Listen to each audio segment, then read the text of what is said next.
One of Chef Emerie Brine's favorite things is to experiment with new recipes for home canners. He grew up in a large family who had a large garden, which they turned into a full pantry of delicious preserved foods. Everything from pickles and pear mincemeat to pressure canned meats. Chef Brine is in Vancouver for the Epic Sustainability Expo. It is my pleasure to welcome Chef Emerie Brine from Bernardin to Studio 4 to tell us more. Not Bernardin, Saskatchewan or Nova Scotia, from Bernardin, the company. The company, yes, indeed. But you were born in New Brunswick? I was born in New Brunswick. I'm one of 11 children. Number 10, Catholic French in the East Coast, yeah. And we pickled and canned everything from day one to now. So it was pretty exciting, yeah. When you say we? We. Would that be mom? Mom and dad and the kids. Because, really? Yeah, we would, you know, when strawberry came into season, we'd pick wild strawberries, the little tiny ones, not the cultivated ones that we have now, the wild ones. There's a difference. There is a big difference. And then we would go out and come back with full pails, and then my mom would make the jam, and then the same thing for raspberries, same thing for blueberries, cranberries, apples. We didn't have peaches or pears back then, or back there, I should say, because the growing season is too short. But then we had a massive garden, which included everything. And life on the farm isn't all that laid back. No. There's a little bit of work to do, for sure. Every day we had something to do. We had chores, we had the cows, we had the pigs, the chickens to make sure that they were fed.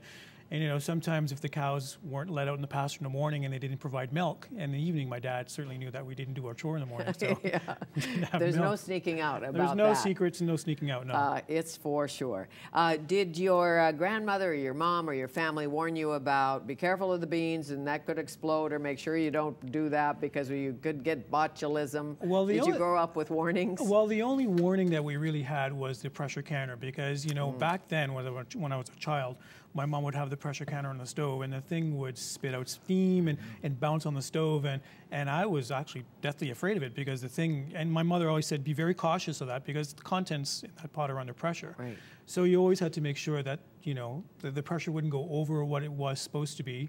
And I was deathly afraid until I, you know, came in my 20s, and I thought, oh, well, this is not that. It's okay. It's okay now. It's things have come a long way. I know. I grew up with those warnings too, and they had pressure cookers. They used to cook potatoes in pressure cookers, and you think, if that explodes, I'm just dead. Yes. You just want to stay clear. Yeah. So the difference between water canning, pressure canning, what do you water can, what do you pressure can? Good question. Well, the water canning is anything based on a high acid level, which means all fruit, chilies, jellies, salsas, anything with added acid, which is lemon juice or vinegar. Okay. Anything with a low acid product like potatoes, meats, soups, stews, stuff like that needs to be done in a pressure canner to avoid botulism. And if I remember Home Ec 101, you have to pay attention to altitude and how long it takes water to boil and how long you keep it in the water. I was just in the north just last week doing some pressure canning for salmon.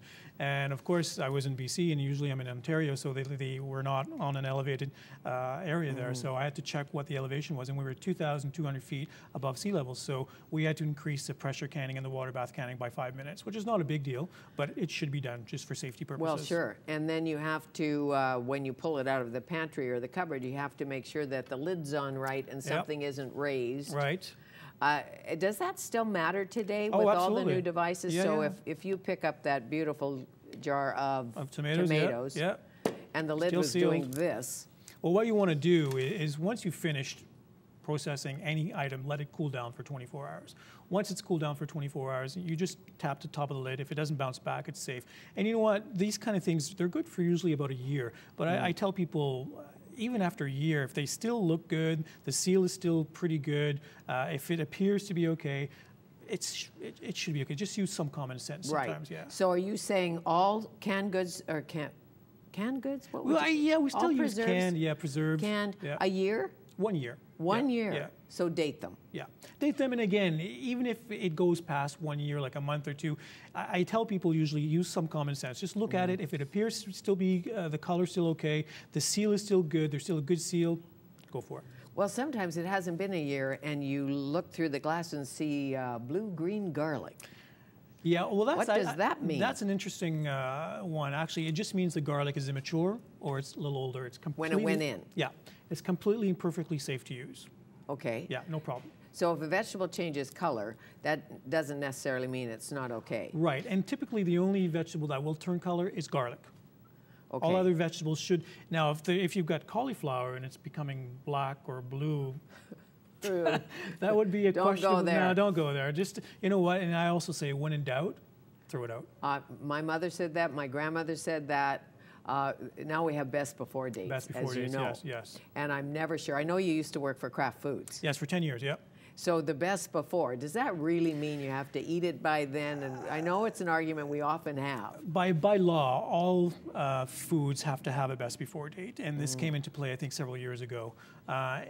You know, for products like cheese or anything like milk, those dates, yes, you would certainly adhere to those dates. But like if it's a dry product, you know, again, I tell people, if you have pasta in your pantry and it's 5 years old, chances are it's not going to be any good. But if it's several months outdated, it should be okay. When you say not any good, maybe a little gluey or funny. Right. But if the earthquake came and that's all you had, you would probably eat it. Maybe start a fire in the front yard, put on a pot of water. This is where these babies would come into play. No kidding, and put them in a safe place. Yeah, Like wrap the preserves in bubble wrap. Rubber. Yeah, because a lot of bubble people, wrap. yeah, a lot of people do these as a sense of pride as well, because they open their pantry. My mother, who's still 79 years old, does a massive pantry because I still have 9 siblings who live within a 10-kilometer radius of their house. So every fall they come back with empty boxes of Bernardin jars, and my mom just fills them up with filled ones. Wow. They're very lucky. How great, yes. And as you know, like we all have friends who put up, put down, Yep. and make the special rhubarb chutney or the corn relish, Yep. and you're so happy they do. Absolutely, because at Christmas time, that's exactly what I do. All my friends get a little box filled with homemade jams and jellies, and I tend to go a little more exotic because I'm a little more experienced, and I can play around with those kind of things, Sure. and they absolutely love it. Well, when we come back, we'll talk exotic. Okay. Like how to turn it up a notch from strawberry jam. Absolutely. Okay. Epic Sustainability Expo happening this weekend in Vancouver. Chef Emerie Brine will be there.